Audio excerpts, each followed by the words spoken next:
گفتا که کیست بر در؟ گفتم کمین غلامت. گفتا چه کار داری؟ گفتم مها سلامت. گفتا که چند رانی؟ گفتم که تا بخواب. گفتا که چند جوشی؟ گفتم که تا قیامت.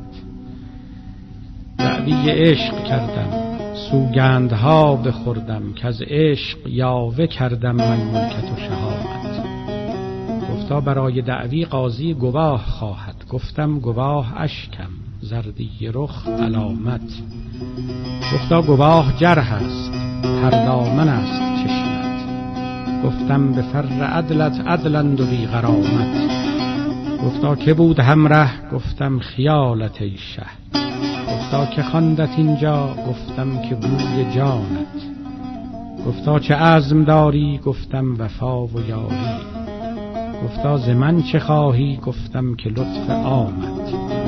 گفتا کجاست خوشتر؟ گفتم که قصر قیصر. گفتا چه دیدی آنجا؟ گفتم که 100 کرامت. گفتا چراست خالی؟ گفتم ز بیم رهزن. گفتا که کیست رهزن؟ گفتم که این ملامت. گفتا کجاست ایمن؟ گفتم که زهد و تقوا. گفتا که زهد چه بود؟ گفتم ره سلامت.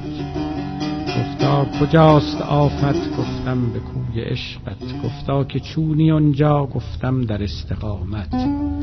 خاموش که گر بگویم من نکته های او را، از خیشتن برآیی نی در بود نه بامت.